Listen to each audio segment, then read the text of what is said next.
budgets create that same mental idea of lack and sacrifice and deprivation. So let's not talk about a budget. Let's instead talk about creating a spending plan.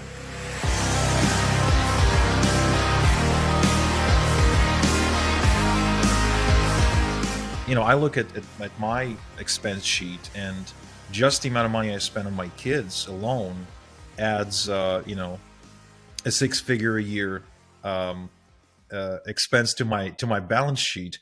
And I don't think that people in my circle, especially the ones without kids, understand that. Like, I spend a lot of money, and this goes back to the mindset discussion, because I will have tremendous issues buying a pair of shoes for $1,000, or some kind of some kind of thing like that, where people would consider like a watch. I don't know.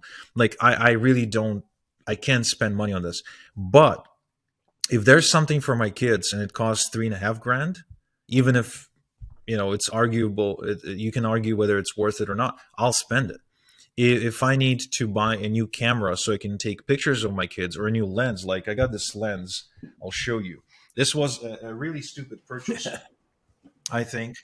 Well, this lens is over $2,000. Okay, basically it's not a National Geographic sort of Discovery Channel level where you can zoom in on a lion and you can see the spots or whatever, but it is pretty good. It's pretty good. And I bought it specifically because my daughter, she participates in different plays. And so I want to be able to be in the audience and take pictures of, with focus and quality.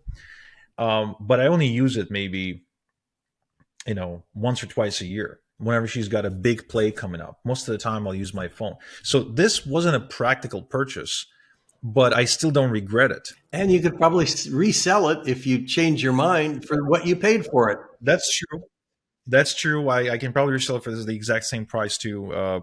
But my point being is that I had no problem, absolutely no problem, no hiccups, no second thoughts, no buyer's remorse with regards to spending this money, because I could connect it to my kids. Like, I'm investing for my kids.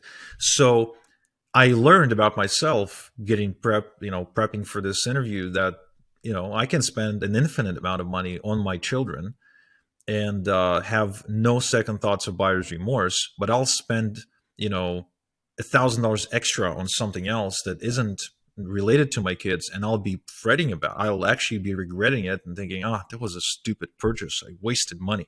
You know what I mean? But there's something very important here, and I'm glad you explained it, because when you talked about, spending the money on your kids, I'm hearing like, if your daughter wanted a $2,000 lens for a camera, you would spend it. No, you're spending that for you to participate differently with your daughter.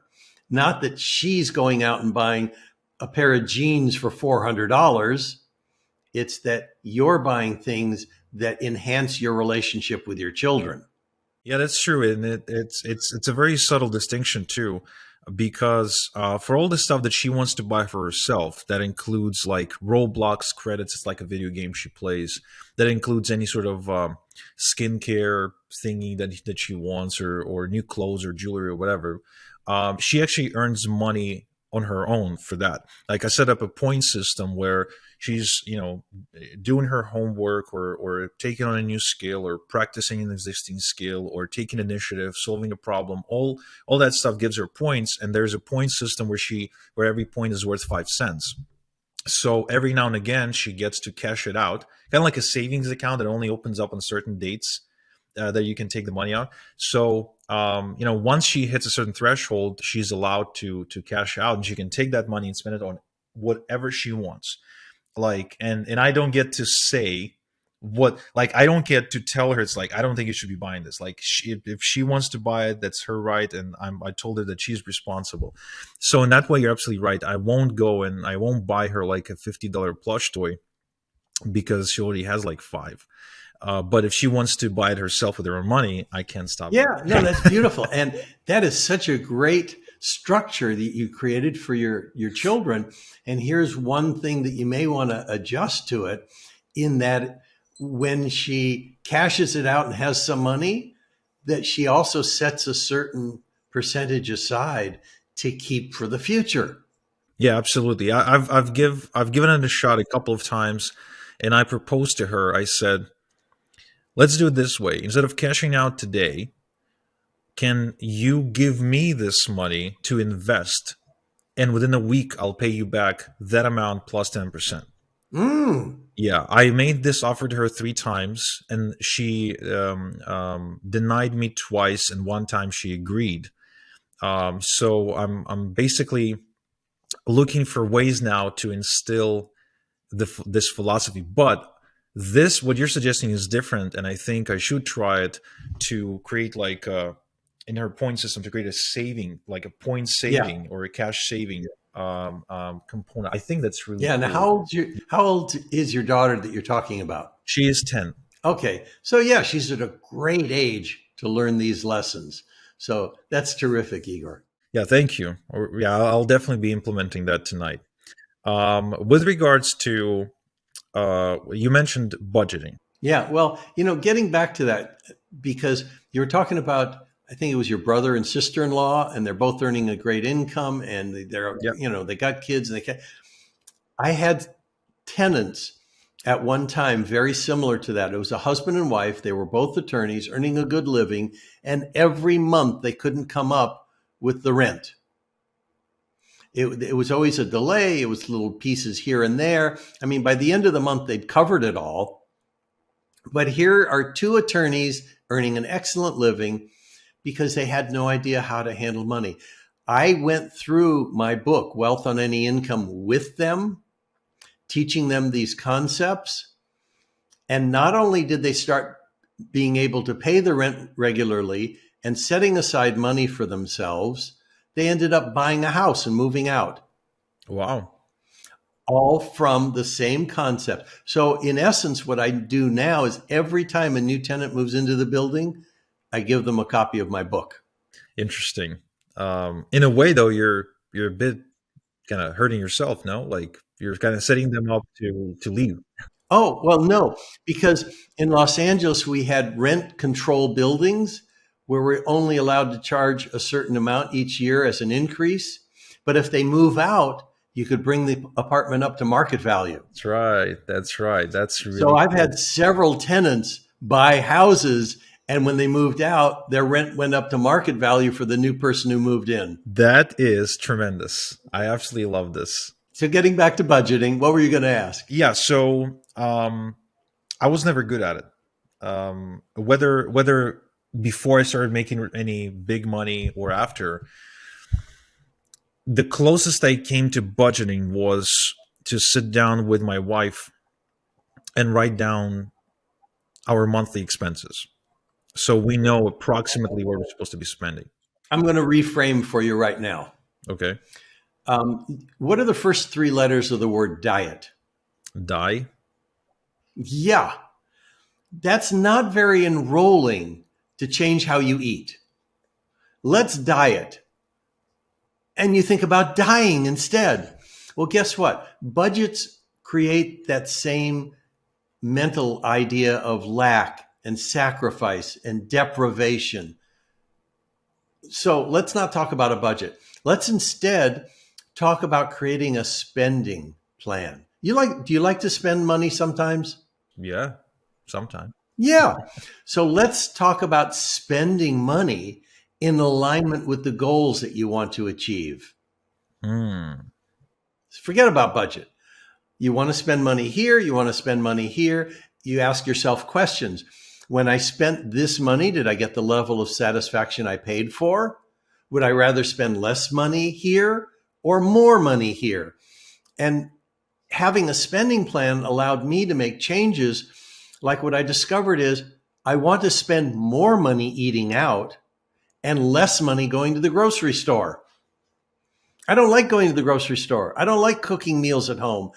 My wife and I both say we don't like cooking. But when we go out to eat, it's a much better experience. We get what we want.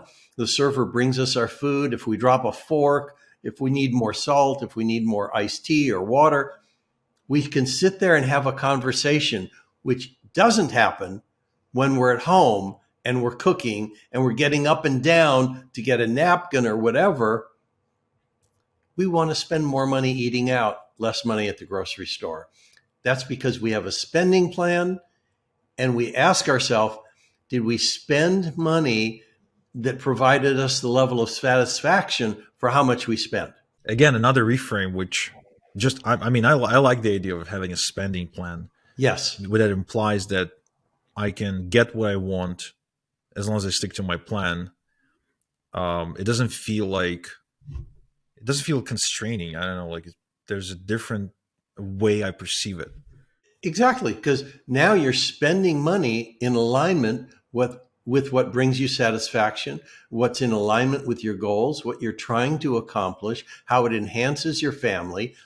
You're spending money to produce results. Oh, that's really cool.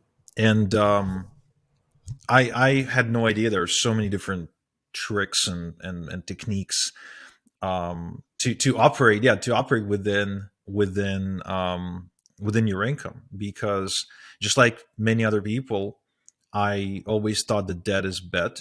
I always thought that to get rich you need to make a lot more money, but I guess these were just the wrong ideas, because even after moving to Canada from Israel, where in Israel, by the way, the vast majority of the country lives in debt, they're in constant overdraft, just like my family was. Here in Canada, I'm surrounded primarily by middle class families, but those middle class families still spend so much, and most of them live paycheck to paycheck. Like if they miss a paycheck, I'm pretty sure they're going to start, sinking deeper into debt. So it's really interesting to see all the different ways you can approach wealth building without actually having to make a lot more money. So what I would want to do is I want to encourage you guys get a copy of Wealth on Any Income. You can probably get it on Amazon, or you can go to wealthonanyincome.com. I'm going to make an offer for people because 100% of the profit from my business I donate to charity.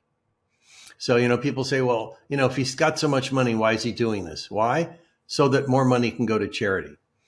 So rather than just 100% of the profit from my book going to charity, if they go to my website and they donate to one of the charities that has a link at the top of my homepage, I will email to them a copy of the book for free if they make a $25 donation. Awesome. So guys, head over to wealthonanyincome.com, pick a charity of your choice, donate $25 and get a free copy of Rennie's book.